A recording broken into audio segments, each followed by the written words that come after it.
আসসালামু আলাইকুম। আজকে এসএসসি ফিজিক্সের আলোর প্রতিফলন চ্যাপ্টারের সূত্রগুলো নিয়ে আলোচনা করব। তাহলে চলো আমরা শুরু করি।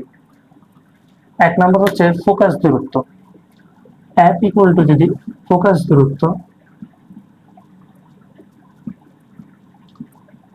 আর বক্রতার ব্যাসার্ধ, তাহলে লিখতে পারি F equal to r/2। Focus দূরত্ব হচ্ছে বক্রতার ব্যাসার্ধের অর্ধেক। এরপর লক্ষ্যবস্তু এবং বিম্বের দূরত্বের মধ্যে সম্পর্ক 1/u plus 1/b equal to 1/f। এখানে u হচ্ছে বস্তুর দূরত্ব, b হচ্ছে বিম্বের দূরত্ব।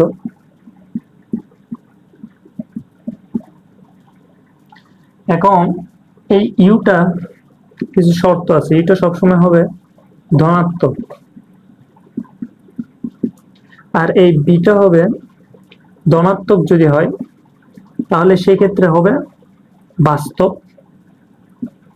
ঋণাত্মক হলে হবে অবাস্তব।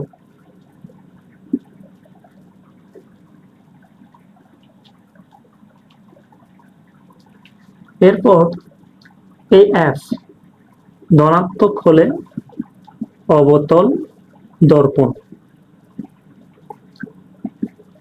ঋণাত্মক হলে উত্তল দর্পণ।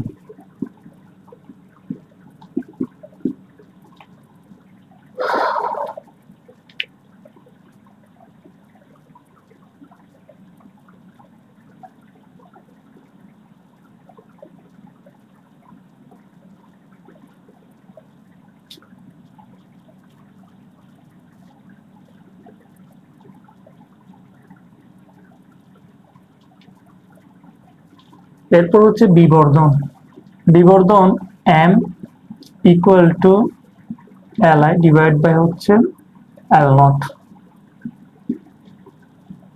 এখানে liটা হচ্ছে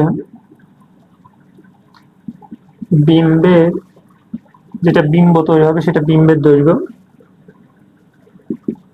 l0 হচ্ছে লক্ষ্যবস্তুর দৈর্ঘ্য।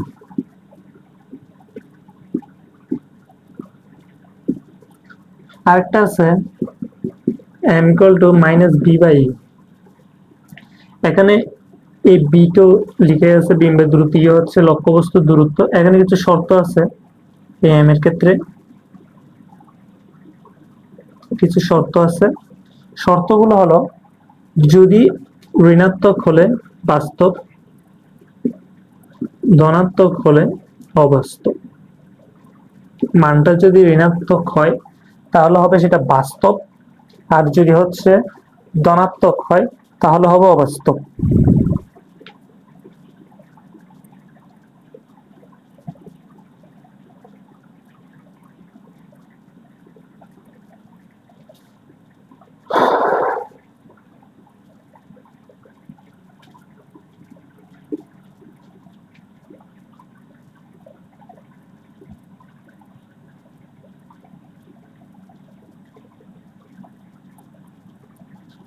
এরপর সমতল দর্পণ।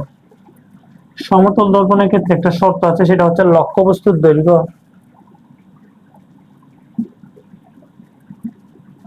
লক্ষ্যবস্তুর দূরত্ব ইকুয়াল টু বিম্বের দূরত্ব হবে।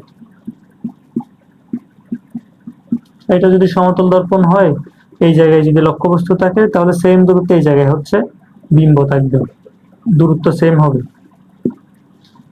ধরলাম এটা এক্স দূরত্ব হলে এটা হবে এক্স দূরত্ব সমতল দর্পণের ক্ষেত্রে। এরপর আরেকটা শর্ত আছে,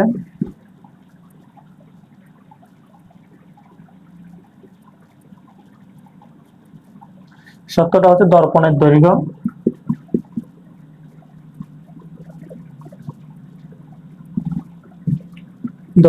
দৈর্ঘ্য হবে হাফ ইন্টু লক্ষ্যবস্তুর দৈর্ঘ্য।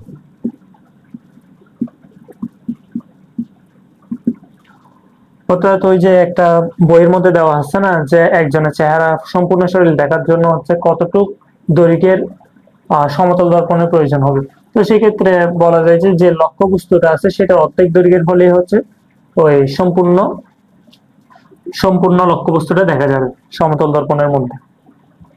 এটাই জাস্ট। তাহলে এগুলি বাদে আর আলোর প্রতিফলনে তেমন কোনো সূত্র নাই।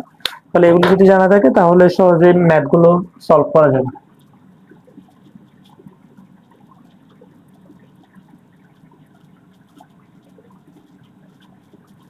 তাহলে আজকে এই পর্যন্ত, পরবর্তীতে দেখা হবে অন্য কোনো ভিডিও নিয়ে।